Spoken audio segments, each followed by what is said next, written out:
ओम सर्वस्वरूपे सर्वेशे सर्वशक्ति समन्विते भयभस्त्राहिनो देवी दुर्गे देवी नमोस्तुते। नमस्कार, स्वागत है आपका आचार्यवाणी में। मैं आचार्य डॉक्टर विक्रमादित्य आपके साथ हूं।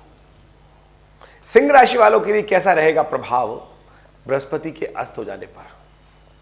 देखिए, समय है, कालांतर में विशेष तौर पर क्या कुछ ग्रहों का प्रभाव होता है उसको हमें समझ लेना चाहिए।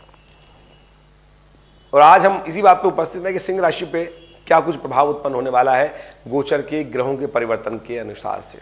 हम समय समय पर अनेक प्रकार के वीडियोस आपके समक्ष उपस्थित करते रहते हैं। ये गोचर के दृष्टिकोण से हम समझाते हैं कि राशि पर क्या प्रभाव होगा। बहुत सारे लोग प्रश्न कर लेते हैं, कई बार लिख के भेजते भी हैं कि आप जो गोचर के दृष्टिकोण से पूरे विश्व को 12 जगह में कैसे बांट सकते हैं। देखिए, राशि के दृष्टिकोण से बिल्कुल समझा जा सकता है कि उसका प्रभाव है। गोचर के दृष्टिकोण से आपकी जन्मपत्री भी एक अलग प्रभाव उत्पन्न करती है। किस समय पर आप उत्पन्न हुए उसका एक अलग प्रभाव है, उसका एक अलग अलग प्रभाव है। लेकिन बाइफिकेशन 12 तरह से जो किए जा रहे हैं गोचर के दृष्टिकोण से बिल्कुल शुद्ध रूप से, परिष्कृत रूप से, वैज्ञानिक सैद्धांतिक तौर पर है और उसका प्रभाव वैसा उत्पन्न होता है। तो आज हम सिंह राशि वाले के लिए संबंध में बात कर रहे हैं कि सिंह राशि वालों के लिए ये बृहस्पति का जो परिवर्तन होने जा रहा है उसकी स्थिति में क्या कुछ प्रभाव उत्पन्न करने वाला है। बृहस्पति 31 तारीख से अस्त किस योग जो बना है वो विशेष तौर पर सूर्य के कारण से, सूर्य जो चलते हुए मीन राशि में बृहस्पति के साथ आ गए हैं और 12 अंश से जो प्रभाव कम हो गया है। ऐसे में बृहस्पति का जो अस्त हो जाना है वो विशेष तौर पर सिंह राशि वालों के लिए हम कहेंगे कुछ अच्छा कुछ खराब। सिंह राशि वालों के लिए बृहस्पति की स्थिति पिछले करीब करीब 1 वर्ष से कई मामलों में थोड़ी परेशानी करने के योग तो दे रही थी, लेकिन कई मामलों में अच्छी भी थी। धन तो ला रही थी लेकिन साथ साथ परेशानी भी ला रही थी, कुछ खर्चे भी बढ़ा रखे थे। तो हम कहेंगे ये बृहस्पति का अस्त होना आपके लिए कुछ अच्छा है और कुछ खराब तो है, थोड़ा सा कुछ कष्ट भी दे सकता है। लेकिन इसके बाद का समय आपके लिए बहुत अच्छा है। तो कुछ दिन का समय बाकी है, सो कष्ट से निकाल लो चुपचाप करके। लेकिन उसके बाद जब बृहस्पति परिवर्तन होकर 12 वर्ष बाद जहां आने वाले हैं वो भाग्योदय करने वाले हैं, आपके भाग्य से लाभ देने वाले हैं, हर चीज बहुत बढ़िया करने वाले हैं सिंह राशि वालों। मैं कहूंगा वो समय पहले से ही आ गया आपके लिए।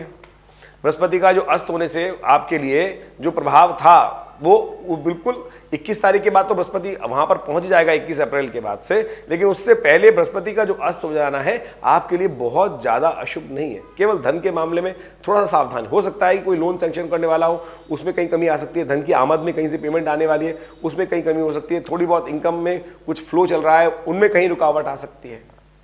ऐसे में थोड़ा सा अपनी वाणी को ध्यान रखते हुए काम करने की जरूरत है। बृहस्पति के अस्त हो जाने से वाणी पर कुछ दोष उत्पन्न हो सकता है। ऐसे में थोड़ा सावधानी, मन में वीतरागिता उत्पन्न हो सकती है, मन में थोड़ा सा वैराग्य उत्पन्न हो सकता है, संसार से थोड़ी हीन भावना उत्पन्न हो सकती है। यह भाव बृहस्पति के अस्त होने से यहां पर उत्पन्न हो सकता है। मन में वैराग्यता का उत्पन्न कर सकता है बृहस्पति यहां बैठकर।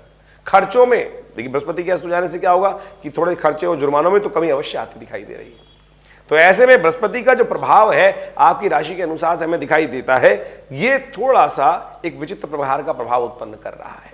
कुटुंब परिवार में थोड़ा सा अनबन होने के योग बन सकते हैं। वो मन को अशांत कर सकता है। थोड़ा शांत होकर इन चीजों को सुलझाने का आपको प्रयास करना चाहिए सिंह राशि वालों। आपकी राशि के दृष्टिकोण से जो प्रभाव है वो हमने आपको समझाने का प्रयास किया है। देखिए, ऐसे में नव वर्ष आरंभ हुआ है, वैसे ही वो पिंगल नाम का संवत आरंभ हुआ है और पिंगल नाम का संवत जो है वो वैसे ही वही मनस उत्पन्न करता है, विरोध उत्पन्न करता है, अंतर विरोध देता है, अशांति देता है, परस्पर विरोध देता है, मूल्यों में वृद्धि करता है, परस्पर राज्यों में, विशेषतः संप्रदायों में और देशों में विरोध की स्थिति उत्पन्न करता है, युद्ध की स्थिति उत्पन्न करता है, प्राकृतिक आपदाओं के योग देता है। तो ऐसे में इस समय में ये ग्रहों का परिवर्तन, चाहे वो बृहस्पति का अस्त होना, चाहे वो सूर्य की युति अगले महीने जो राहु के साथ होने जा रही है वो, ये किसी प्रकार भी ठीक नहीं है। तो इन सब संबंधों में आपको समझते हुए कार्य करने की आवश्यकता है, अपने ग्रहों को ठीक करने की आवश्यकता है। अब ऐसे में बृहस्पति को ठीक करने के लिए आपको खास तौर पे कुछ उपाय कर लेने चाहिए जो आपके लिए बड़े श्रेष्ठ हैं। भगवान की आराधना सबसे बढ़िया है। भगवान की आराधना कर कर आप अपने कष्टों को दूर करने के योग बना सकते हैं।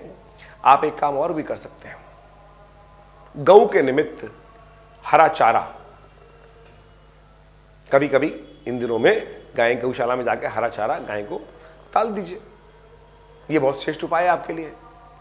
और साथ साथ एक काम और भी कर सकते हैं आप, जो बहुत बढ़िया रहेगा आपके लिए, पीली चीजों का दान, पीले वस्त्र का दान, पीली मिठाइयों का दान, विशेषतः ब्राह्मणों की सेवा करना, चने की दाल का दान करना, ये कुछ उपाय हैं जिनको कर कर आप इन सब स्थितियों में जो खराब हो रही है उनको ठीक करने की स्थिति बना सकते हैं। लेकिन हमें एक बहुत अच्छी बात दिखाई देती है और वो मोटिवेट करने के लिए आपको भी अच्छी दिखाई देती है कि इसके बाद जो समय आने वाला है, 12 वर्ष बाद बृहस्पति आपके भाग्य में जाने वाले हैं और वो आपके लिए पूरे वर्ष बहुत सुंदर योग बनाने वाले हैं कई प्रकार के। और ऐसे में आपको तैयारी रखनी चाहिए बृहस्पति के लिए।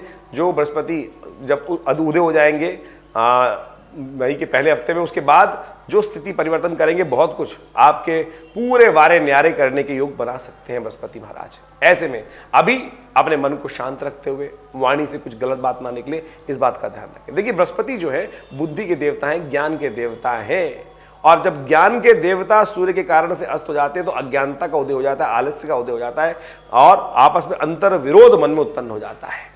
मन में आनंद को खत्म कर देते हैं। जब ज्ञान खत्म हो जाता है तो क्या होता है कि कुछ भी नहीं, किसी भी चीज में भी मन नहीं लगता, मन भागता रहता, डोलता रहता इधर उधर। तो ऐसे में उस स्थिति से बचने के लिए आपको शांति के साथ कुछ उपाय हमने सबको समझाने का प्रयास किया है, वो अवश्य करने का प्रयास करना चाहिए। वाणी के दोष से बिल्कुल बचते हुए काम करें, अन्यथा ये कष्ट कहीं ना कहीं आपको दुख दे सकता है। ऐसे में बृहस्पति का धन के संबंध में भी कुछ समस्याएं उत्पन्न करने के योग दे सकते हैं। तो हमने आपको बताया गौ सेवा, गाय को हरा चारा डालना।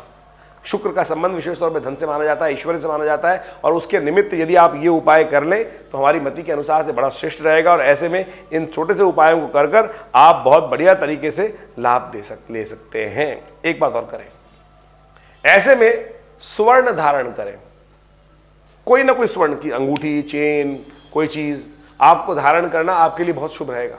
स्वर्ण धारण करने से क्या होगा कि जो बृहस्पति का जो अस्त होने का प्रभाव है आपकी राशि के अनुसार से वो कम हो जाएगा, और बृहस्पति का जो प्रभाव है वो आपकी, इसलिए तो बहुत सारे नग धारण करते हैं ना हम लोग, उसका प्रभाव उत्पन्न करता है। तो शुद्ध सोने का कोई भी आभूषण जो है वो किसी ना किसी रूप में, चाहे वो अंगूठी या कोई चीज, कर्ण कुंडल, जो भी आप धारण कर सकते हैं, शुद्ध सोने के रूप में, आर्टिफिशियल नहीं, सोने का धारण करने का प्रयास करें। ये आपके लिए बड़ा एक सुंदर कार्य कर सकता है, लाभ देने की स्थिति बना सकता है, कष्टों को दूर करने की निवृत्ति का योग बना सकता है। ऐसे में पीला, खासतौर पर केसर का सेवन करना, केसर का तिलक लगाना, हल्दी का तिलक लगाना भी आपके लिए बड़ा अच्छा रहेगा। ये उपाय करने का आपको प्रयास करना चाहिए, आपको लाभ प्राप्त होगा। संवत जो 2080 आरंभ हुआ है वो वैसे ही कष्टकारी, और ऐसे में बृहस्पति का अस्त हो जाना एक किसी प्रकार भी शुभ योग नहीं दिखाई देता है। ऐसे में आपको इन सब उपायों को करके लाभ लेने का प्रयास करना चाहिए। देखिए, आमतौर पे कई लोगों का मत ये हो सकता है कि आप एक ग्रह पे बोल रहे हैं। जी हाँ, हम एक ग्रह पे बताने का प्रयास कर रहे हैं, क्योंकि वीडियो के माध्यम से अगर जितना कॉम्प्लिकेट हो जाएंगे तो फिर आप समझ में चीज़ें कैसे आएंगी। जन्मपत्री को तो विशेष तौर पे आप बिल्कुल आप सही समझ रहे हैं कि बहुत वृहद इंटरप्रिटेशन चाहिए हर चीज़ों का, लेकिन हम जो आपको इस वीडियो के माध्यम से बताने का प्रयास कर रहे हैं वो गोचर का प्रभाव बताने का प्रयास कर रहे हैं। गोचर में एक छोटा सा परिवर्तन भी उसका प्रभाव होता है। कई चीज़ों को कॉम्प्लिकेट करके बहुत सारी चीज़ों का परिवर्तन एक साथ एनालाइज करने का तरीका भी है, लेकिन एक एक चीज़ को शुभ शुभ करके समझने का प्रयास तो कीजिए। आज बृहस्पति का परिवर्तन है, फिर राहु का परिवर्तन होगा, क्या कुछ करेगा, वो हर समय आपको परिवर्तन करने की तरफ बताता रहता है।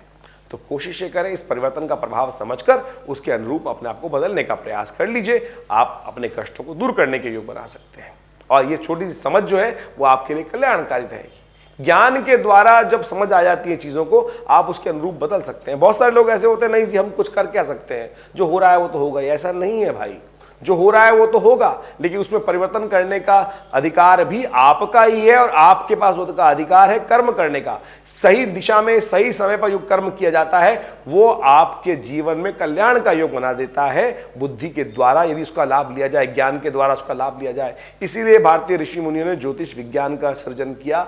ऐसा नहीं कि जो कुछ घटना घट रही है वो उसके पीछे कोई ना कोई कारण है, उस कारण को जानने के बाद उसका निवारण बिल्कुल हो सकता है, और बीच मझधार में छोड़ने की आवश्यकता नहीं है। तो इसलिए ज्योतिष विज्ञान में कारण को समझने के लिए इन काल गणनाओं की गणना की गई, और उसके निवारण के लिए मंत्र विज्ञान और अनेक प्रकार के औषध विज्ञान, अनेक प्रकार के कर्मकांड के सिद्धांत विकसित किए गए। ये सब के सब चमत्कारी हैं, ये सब के सब चमत्कारी हैं।